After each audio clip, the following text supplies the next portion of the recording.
Assalamualaikum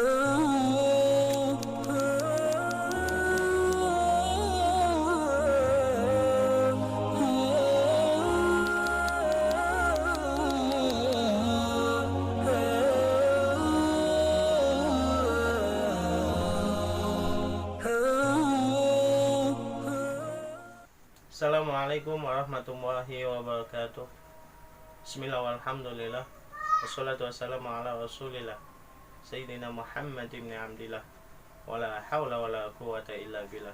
Subhanaka la ilma lana illa ma 'allamtana innaka antal alimul hakim. Saudara-saudara sekalian rahimakumullah, pada video sebelumnya sudah saya jelaskan salah satu ibadah yang diajarkan oleh Nabi Ibrahim alaihissalam, kemudian diteruskan oleh baginda Rasulullah SAW, yaitu ibadah kurban.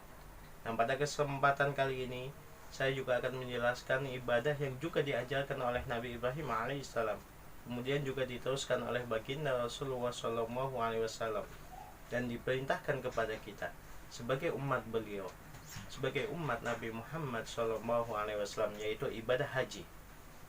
Sama seperti ibadah-ibadah lainnya, saudara-saudara sekalian, ibadah haji juga mengajarkan banyak nilai positif yang semestinya kita tanamkan dalam jiwa kita, dalam diri kita, sehingga dapat mengganti unsur-unsur negatif yang ada dalam diri kita, sehingga ke depan mudah-mudahan kita menjadi insan-insan yang lebih baik.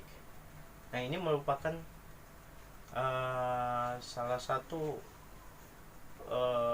peluang yang sangat besar bagi umat Islam, kesempatan yang sangat berharga bagi umat Islam. Seperti yang pernah saya sampaikan dalam salah satu video, ya, kesempatan yang sangat besar terutama bagi umat Islam di Indonesia, di mana umat Islam di Indonesia ini setiap tahun, ya, sebelum pandemi itu merupakan jamaah yang terbesar, baik dalam haji ataupun umrah. Nah, andai kata kalau nilai-nilai ini diterapkan oleh jamaah-jamaah kita, baik jamaah haji ataupun jamaah umrah, insya Allah ke depan umat kita, bangsa kita yang mayoritas muslim menjadi bangsa yang lebih baik, menjadi bangsa yang mudah-mudahan menjadi bangsa yang lebih maju. Amin ya rabbal alamin. Nilai-nilai apa saja yang diajarkan oleh ibadah haji, saudara-saudara sekalian, pada 2 video ke depan insya Allah akan saya jelaskan. Yang pertama adalah nilai komitmen, ya. Ini diajarkan oleh Allah Subhanahu wa Ta'ala melalui ibadah haji. Kenapa? Karena seseorang yang sudah berniat dengan lafaz yang sangat sederhana, labbaik Allahumma hajjan, atau kalau umrah, labbaik Allahumma umratan, ya Allah aku datang kepadamu untuk menunaikan ibadah haji. Ya, ini cuma berapa kata, ya. Atau labbaik Allahumma umratan kalau umrah, ya Allah aku datang kepadamu untuk menunaikan ibadah umrah. Hanya dengan lafaz yang sederhana, ya, ini bisa merubah sesuatu yang tadinya boleh menjadi tidak boleh. Ini yang boleh saja, yang tadinya boleh saja menjadi tidak boleh. Seperti apa? Seperti memakai pakaian yang berjahit, ya. Termasuk mohon maaf celana dalam, ya. Dalam salah satu perjalanan umrah ada satu jamaah yang bertanya, ya Ustaz,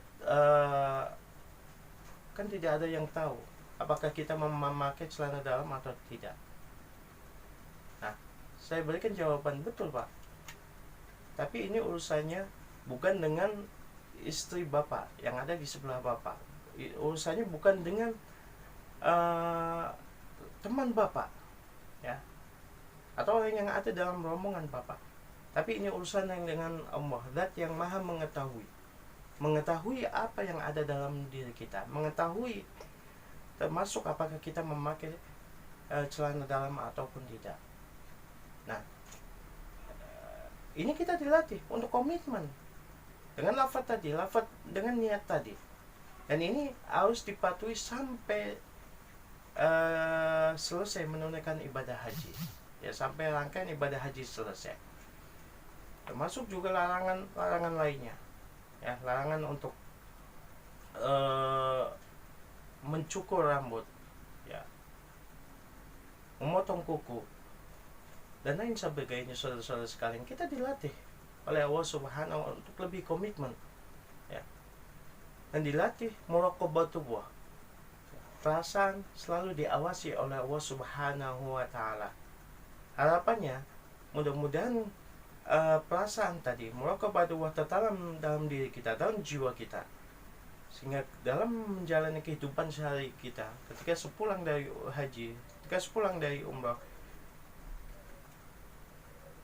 dalam menjalani kehidupan kita, perbuatan kita menjadi lebih baik. Kenapa? Karena kita selalu merasa diawasi oleh Allah Subhanahu wa ta'ala. Itu yang pertama, saudara-saudara sekalian. Kemudian yang kedua, ibadah haji juga mengajarkan kepada kita kesucian hati kita, ya. Hati kita dilatih untuk dijaga, ya, termasuk juga semua anggota tubuh kita. Kenapa? Karena kita akan datang ke tempat yang suci sebagai tamu Allah, duyufullah, ya, datang ke rumah Allah, baitullah. Ini simbol semua, ya. Kemudian maka kita diperintahkan di sini untuk menjaga semua anggota tubuh kita, dari mulai lidah kita, tangan kita, ya, mata kita, termasuk juga hati kita, saudara-saudara sekalian. Dalam sebuah ayat Allah Subhanahu wa ta'ala berfirman, yaitu di surat Al-Baqarah ayat 197, "Faman farada fihinnal hajja fala rafasa wala fusuqa wala jidala fil hajj." Faman farada, barang siapa yang sudah mewajibkan, maksudnya mewajibkan kepada dirinya untuk menunaikan ibadah haji dengan berniat labbaik Allahumma hajjan, atau kalau bagi yang umrah, labbaik Allahumma umratan, ya. Maka fala rafasa, rafas di sini adalah bisa mengandung arti berhubungan badan dengan istri. Jadi kalau dalam bahasa rafasa rajulu zaujatahu, itu seorang laki-laki berjima atau berhubungan badan dengan istrinya. Atau juga bisa melakukan perbuatan-perbuatan yang menjurus ke arah sana, seperti berciuman, melakukan rayuan, ya, bahkan perkataan yang menjurus atau perkataan jorok, ya, yang berbau jorok yang menjurus ke arah sana. Rafasa rajulu fi kalamihi, jadi seseorang itu berkata jorok, ya. Nah, ini dilarang, dilatih, ya, semua anggota tubuh kita. Meskipun seperti yang saya katakan tadi, meskipun dengan istri sendiri, dan itu halal. Tapi pada saat kita sudah mengucapkan, sudah membulatkan tekad untuk menunaikan ibadah haji dengan berniat labbaik Allahumma hajjat, maka tadi ada hal yang tadinya boleh menjadi nggak boleh, dan itu harus dipatuhi sampai selesai. Apalagi yang tidak boleh, yang boleh saja ada ya harus ditahan. Maka Allah berfirman walau fusuqa, dan termasuk hal-hal yang fusuk. Fusuk ini mengandung arti jami'ul ma'asi, semua perbuatan maksiat, ya. Maka sudah otomatis yang boleh aja ada beberapa yang harus ditahan, apalagi yang tidak boleh, ya, walau fusuqa, bahkan wala jidal, berdebatan, itu juga harus dijauhi. Kenapa? Karena banyak kasus perdebatan itu mengarah kepada pertengkaran, perselisihan, ya. Maka dalam kondisi seseorang sedang berihram, sedang melakukan ibadah haji, berupaya semaksimal mungkin untuk menjauhi perdebatan, termasuk dalam hal perdebatan masalah fikih, ya. Karena kebanyakan perdebatan itu akan menjurus kepada pertengkaran. Wa ma taf'alu min khairin ya'lamhumullah. Nah, setelah menyampaikan hal-hal yang diharamkan, maka Allah menyampaikan anjuran untuk berbuat baik. Ya. Kenapa? Karena meninggalkan hal yang diharamkan tanpa melakukan perbuatan yang baik itu kurang. Ya. Wa ma taf'alu min khair ya'lamu, apapun yang kamu lakukan, sekecil apapun kebaikan yang kamu lakukan, ya'lamuhu, maka Allah mengetahui. Ya. Artinya apa? Akan diberikan balasan oleh Allah Subhanahu wa taala. Ya. Wa tazawwadu fa inna khairaz zadi taqwa, dan berbekallah kamu,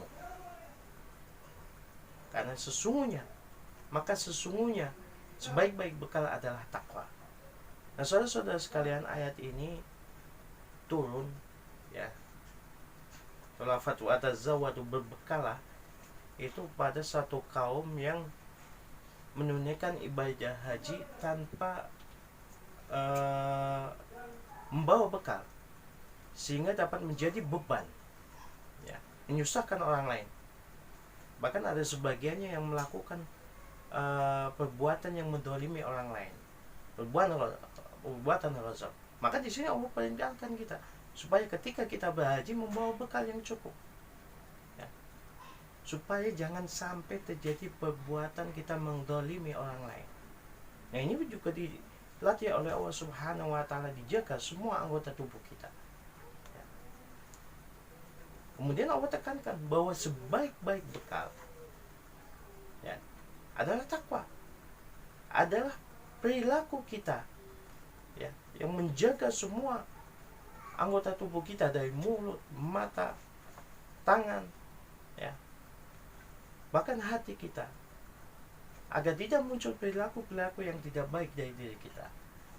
Fa inna khairazati taqwa wattaquni ya ulil albab, maka bertakwalah kalian kepadaku wahai orang-orang yang memiliki akal, orang-orang yang berakal. Nah, demikianlah saudara-saudara sekalian, beberapa pelajaran yang bisa kita ambil dari ibadah haji, dan ada beberapa pelajaran lainnya yang insya Allah akan saya sampaikan pada video berikutnya. Demikian, hadana wa iyyakum ajmain ila shiratal mustaqim wa lafu minkum. Wassalamualaikum warahmatullahi wabarakatuh.